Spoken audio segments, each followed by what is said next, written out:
দেখা হয় নাই চক্ষু মেলিয়া, ঘর হতে শুধু দুই পা ফেলিয়া, একটি ধানের শীষের উপরে একটি শিশির বিন্দু।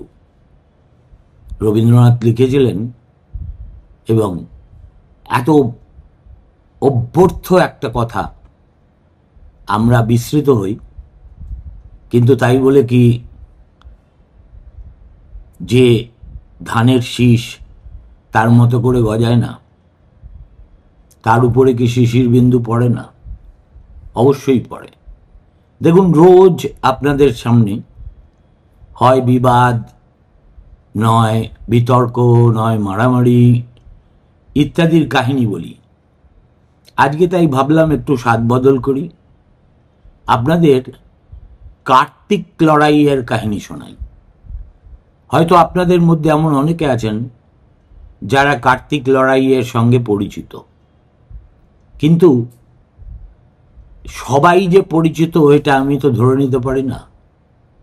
দেখুন, আমাদের কাছে দুর্গোৎসব যেরকম, এই পশ্চিমবঙ্গের বিভিন্ন প্রান্তে কার্তিক পুজোকে ঘিরে উৎসব প্রায় সমমানের, সমগোত্রীয় এবং সম উত্তেজক।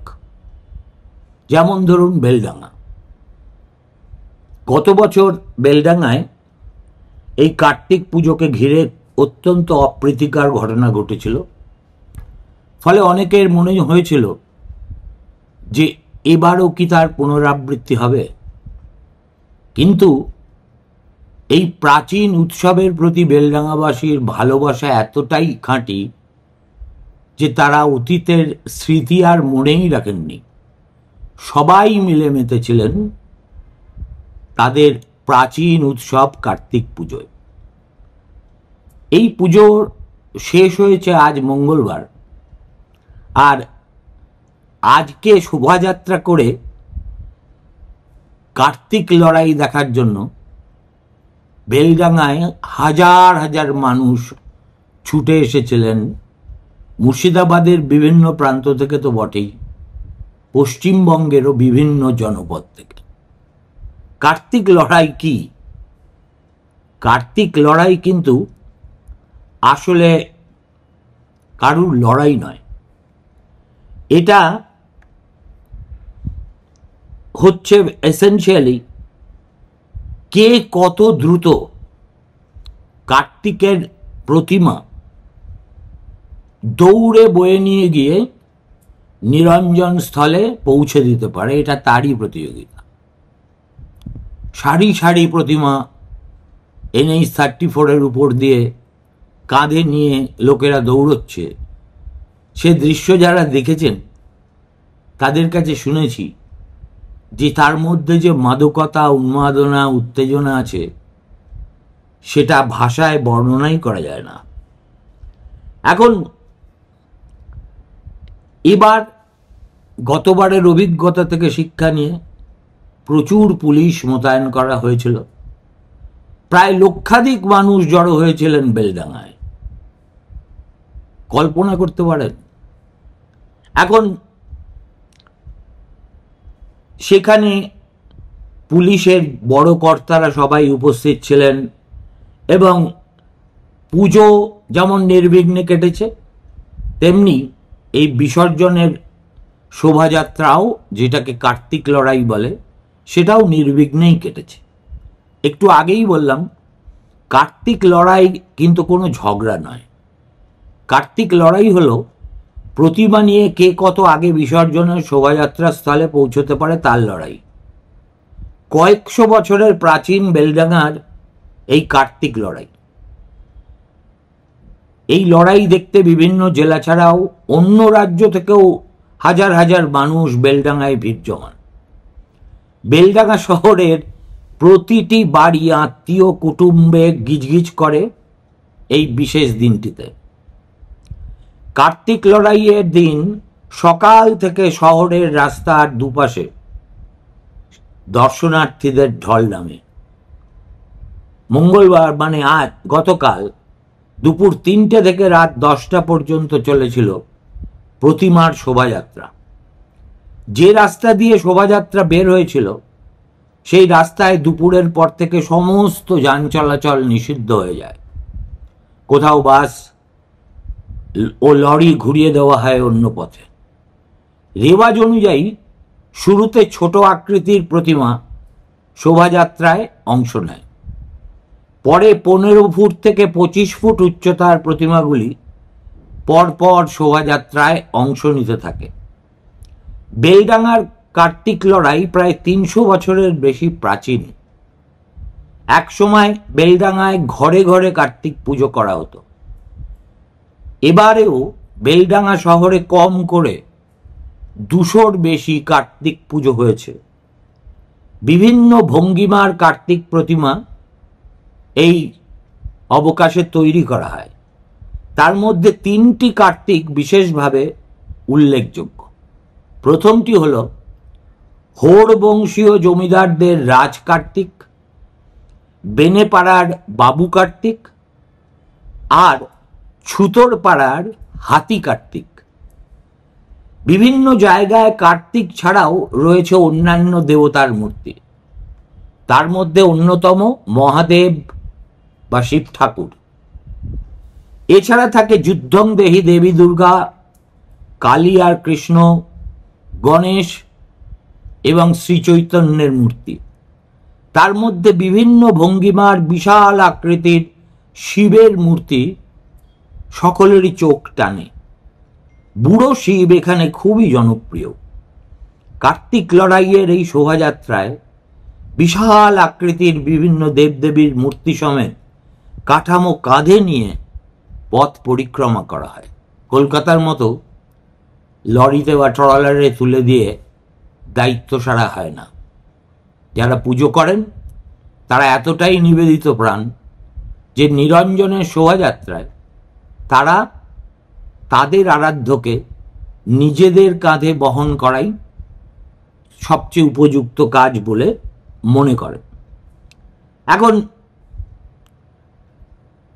মূর্তি বাঁশের তৈরি মাচার উপর রেখে তা কাঁধে নিয়ে শোভাযাত্রায় ছুটতে থাকার দৃশ্য দর্শকদের কাছে খুবই আকর্ষণীয়।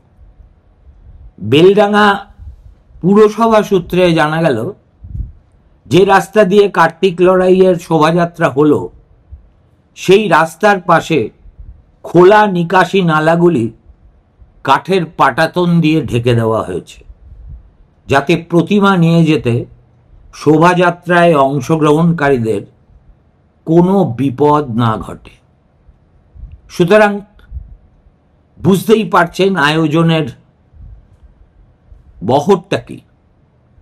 এখন এই যে বেলডাঙায় তো একমাত্র নয়, বেলডাঙা ছাড়াও ধরুন পশ্চিমবঙ্গের অন্যত্রও এটা হয়।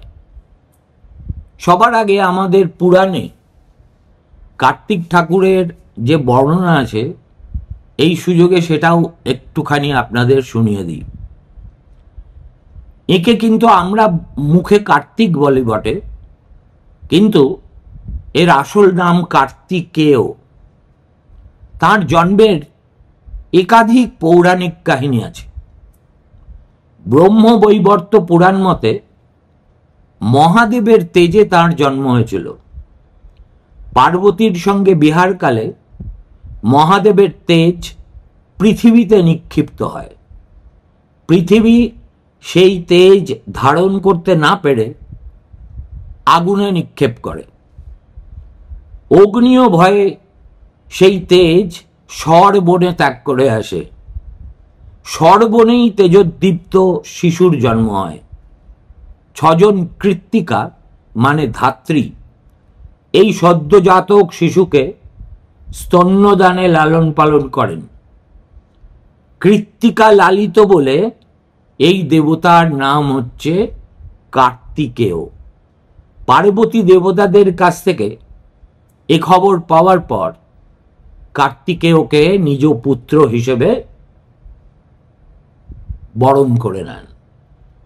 কার্তিক কিন্তু অপরূপ সুদর্শন দেবতা। তিনি একই সঙ্গে রূপ, সৌন্দর্য এবং যৌবনের প্রতীক। স্কন্দ পুরাণে দেবর্ষি নারদের নির্দেশে বসুদেব ও দেবকীর কার্তিক ব্রত করে মহাবীর্যবান পুত্র ভগবান শ্রীকৃষ্ণকে লাভ করেছিলেন বলে বর্ণিত আছে। তাই বীর্যশালী ও ভারতের মুক্তি সাধক বীরপুত্রের জন্য কার্তিকের পূজা প্রাচীনকাল থেকে চলে আসছে আমাদের দেশে। বন্ধা ও পুত্রহীনা মায়েরা কার্তিকের ব্রত উদযাপন করেন সন্তান বা পুত্র লাভের কামনায়। কার্তিকেয় সুতপ্রদ, শুধু বন্ধারাই তার পুজো করেন তা নয়। কার্তিকের পুজো প্রত্যেক সুসন্তান কামনা করা জননীরই কর্তব্য। জ্ঞানবান, গুণবান, মেধাবী, বীর্যশালী, সধর্মনিষ্ঠ ও স্বদেশপ্রেমী সন্তান প্রত্যেক জনক জননীরই কাম্য। কিন্তু তেমন সন্তান লাভ করা যায় কেমনে? সে শিক্ষা ও সে রহস্য হরপার্বতীর তপস্যা ও সেই তপস্যার ফলে কার্তিকের জন্ম বিবরণ থেকে শিক্ষণীয়। প্রত্যেক পিতামাতাকেই সংযমী ও সধর্মনিষ্ঠ হতে হবে। এরপরে আসা যাক এই বেলডাঙার পুজোর ইতিহাসের কয়েকটা টুকরো আপনাদের পড়ে শোনাই।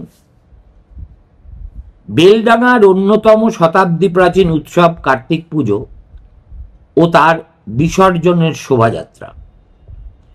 কিন্তু অন্যান্য দেবদেবীও এখানে থাকে। কেন?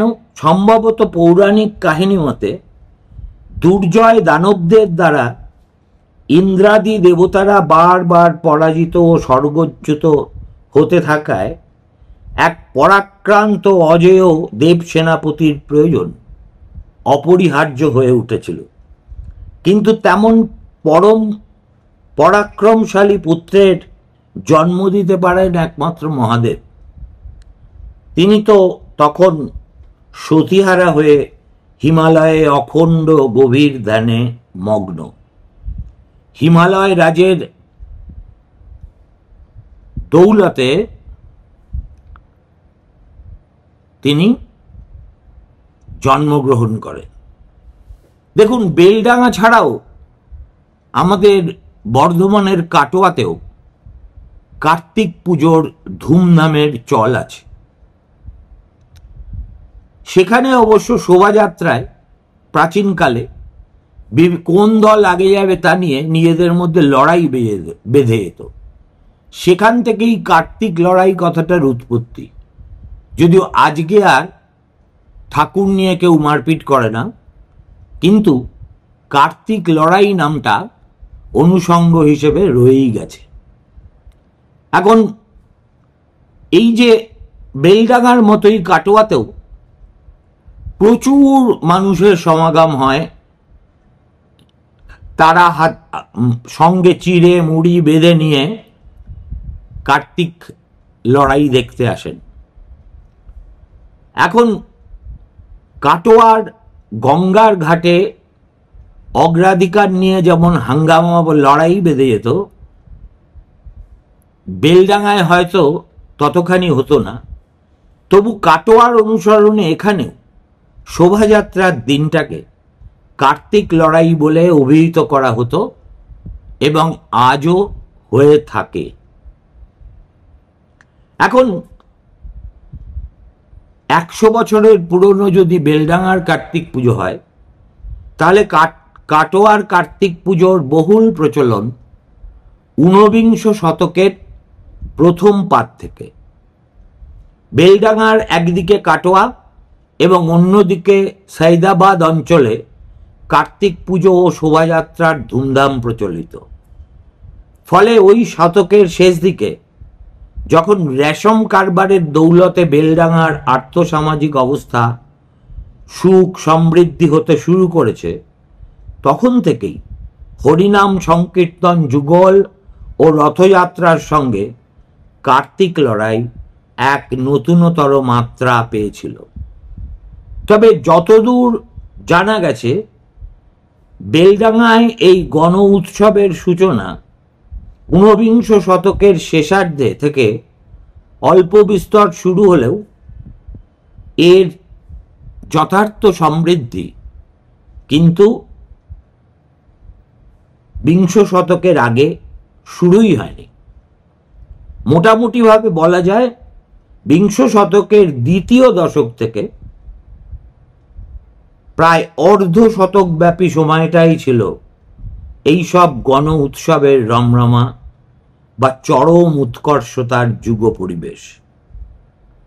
এখন এই যে 3 ধরনের কার্তিকের কথা আমরা বললাম একটু আগে, তার মধ্যে এই যে বাবু কার্তিক, রাজ কার্তিক এবং হাতি কার্তিক, এর মধ্যে বাবু কার্তিক প্রতিমাটি বিশাল বড়, সম্ভবত 19 শতকের কলকাতার বিলাসী বাবু সমাজের ঘরোয়া সংস্করণ।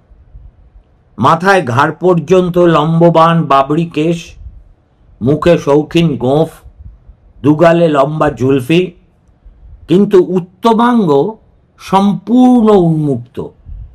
কেবল ঘাড় থেকে একটি কোচানো উত্তরীয় বক্ষদেশে লম্বমান।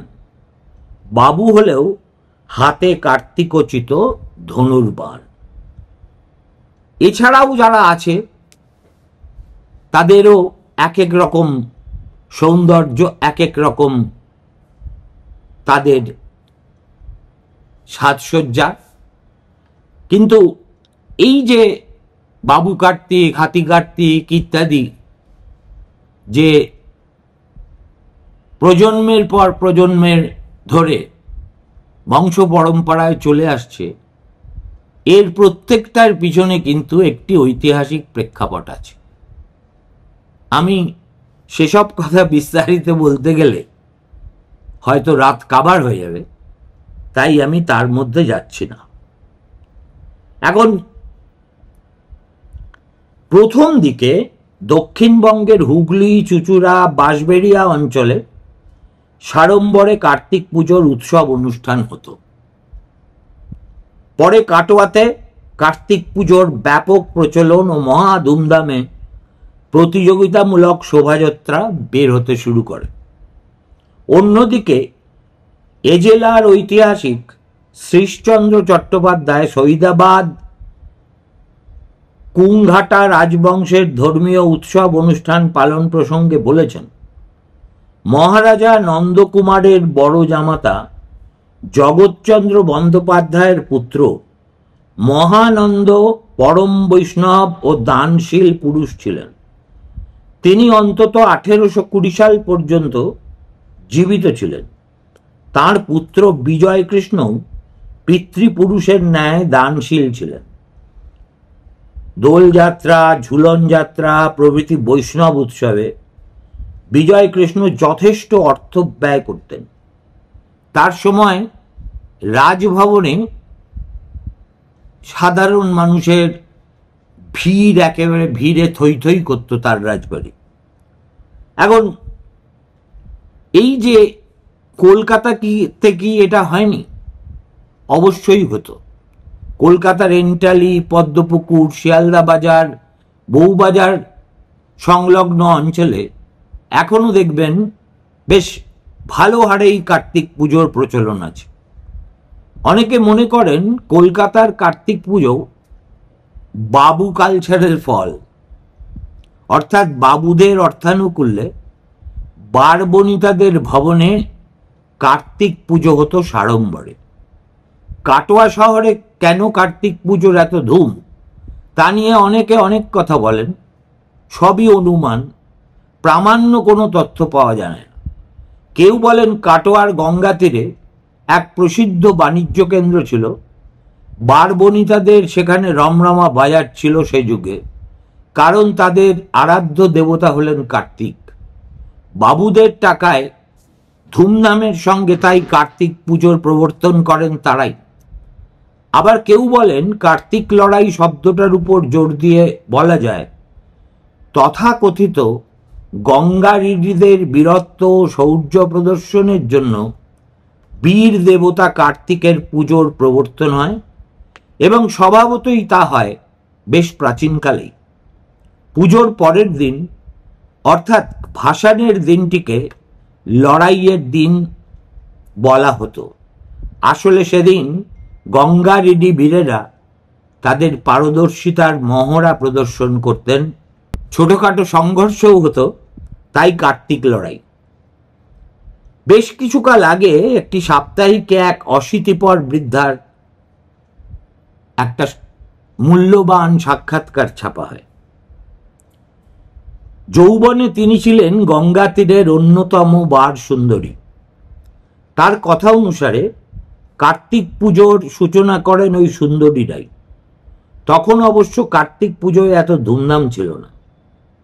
সম্ভবত তার কথাটাই ঠিক, কেননা বাংলা 1325 সালে প্রকাশিত নিবারণ চট্টোপাধ্যায়ের লেখা কাটোয়ার ইতিহাসে কার্তিক পুজোর কোনো উল্লেখই নেই। বিংশ শতকের প্রাচীন পত্রিকা প্রসূনের সংগৃহীত সংখ্যাগুলিতে কার্তিক 22-এর উল্লেখ তার আড়ম্বর সম্পর্কে ফলাও করে কিছু লেখা হয়নি।